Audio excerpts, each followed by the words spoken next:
దేవుని పరిశుద్ధ నామములో మీ అందరికీ ప్రత్యేకమైన శుభములు, ఆశీర్వాదములు, దీవెనలు మీకు కలుగును గాక. టుడేస్ గాడ్స్ ప్రామిస్, దేవుని వాగ్దానం, ఇర్మియా ప్రవచన గ్రంథం 40వ అధ్యాయములో 4వ వాక్య భాగం. ఆలకించుము, ఈ దినమున నేను నీ చేతుల సంఖ్యలను తీసి నిన్ను విడిపించుచున్నాను.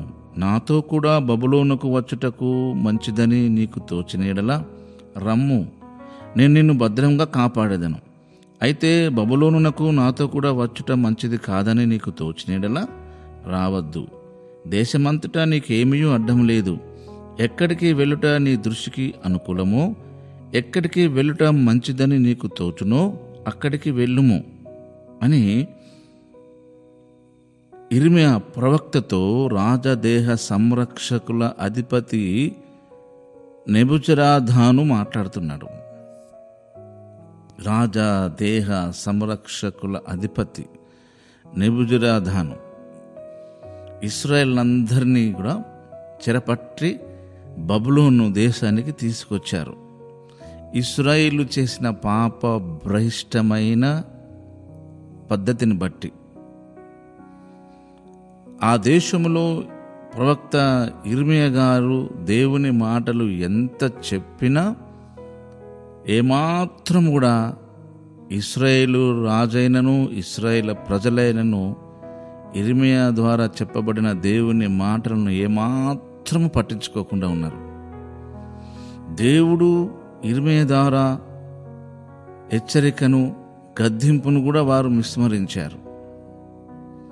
చివరికి దేవుడు ఇర్మియా ద్వారా ఏమి చేయాలో ఆ విషయాన్ని ఆ రాజదేహ సంరక్షణ అధిపతి నెబుజరదాను, నెబుకద్నెజరు వీళ్ళందరూ కూడా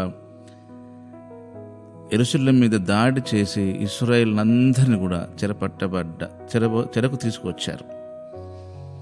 చెరకు తీసుకొచ్చిన తర్వాత ఆ నెబుజరదాను అంటున్నాడు, ఆ మాట గమనించండి. రాజదేహ సంరక్షకుల అధిపతి అయిన నెబుజరదాను మొదటి వాక్యం, యెరూషలేముల నుండి యూదాల నుండి బబులోనుకు చెరగా కొనుపబడిన బందీ జనులందరిలో నుండి సంకెళ్ళ చేత కట్టబడి ఉన్న ఇర్మియాను తీసుకుని రామాలో నుండి పంపివేయగా, అంతమందిని చెరపట్టబడ్డప్పటికీ ఇర్మియా విషయంలో ఒక ప్రత్యేకమైన స్పెషల్గా ఒక విషయాన్ని చెప్తున్నాడు.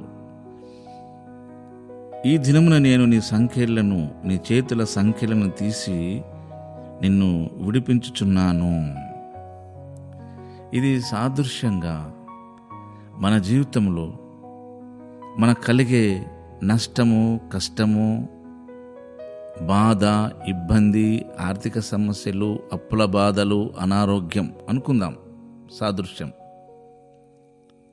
ఈ చేతుల సంఖ్యల లాంటివి ఏమీ చేయలేని స్థితి, పరిస్థితి. దీనికి కారణము నీవు కాకపోవచ్చు, కానీ నీ చుట్టూన్న ప్రజలు కావచ్చు. ఉదాహరణకి ఇశ్రాయేల్ ద్వారా ఈ రోజున ప్రవక్త ఇర్మియా కూడా చెరపట్టబడ్డాడు, సంకెళ్ళ చేత కట్టబడ్డాడు, తన చేతులకు సంకెళ్ళు వేయబడ్డాయి. కానీ తాను ఇశ్రాయేలుతో ఏకీభించి పాపం చేసిన వాడు కాడు. కానీ ఈ కష్టమైన పరిస్థితిలోకి వచ్చాడు. దేవుడు నమ్మదగినవాడని ఈ విషయం ద్వారా మనకు దేవుడు తెలియచేస్తున్నాడు. ఇప్పుడు చూడండి, నెబుజరదాను అంటాడు, నీ చేతుల సంఖ్యలను తీసి నిన్ను విడిపించుచున్నాను. ఇంకా ఆఫర్ ఇస్తున్నావు, నాతో కూడా నీవు బబులోను రావడం నీకు ఇష్టమైతే రావచ్చు, లేకుంటే ఆగిపోవచ్చు. నీకు ఎక్కడ ఉండాలనిపిస్తే దేశంలో నీ ఇష్టం ఎక్కడైనా ఉండవచ్చు, నువ్వు సేఫ్ జోన్ నీకు ఇష్టం అనిపించని అంటాడు. కానీ మిగతా ఇశ్రాయేల్ ద్వారా ఇశ్రాయేల్ కలిగిన కష్టము, వాళ్ళకున్న శ్రమ, ఆ బానిస జీవితంలోకి ఇర్మియా గారిని పంపించట్లేదు. దేవుడు నిన్ను చూస్తున్నాడు. నీ ద్వారా నీ కుటుంబము, నీ సంఘము, నీ ప్రాంతమే కాదు, నీ దేశము ప్రభావితం చెందుతుంది. అందుకని నీకు దేవుడు అవసరం.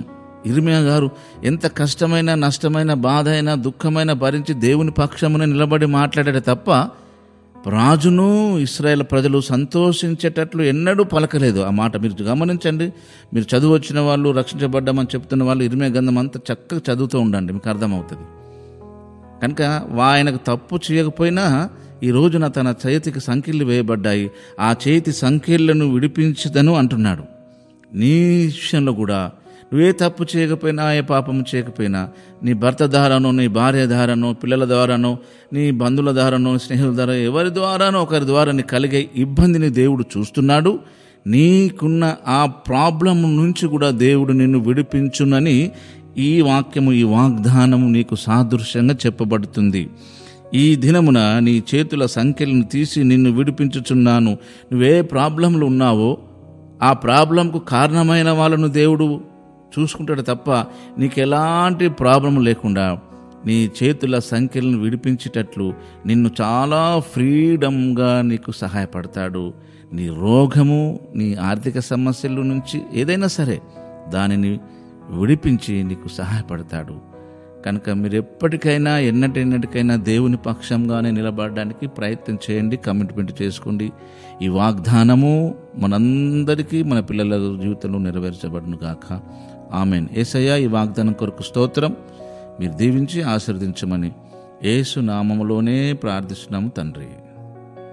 ఆమెన్.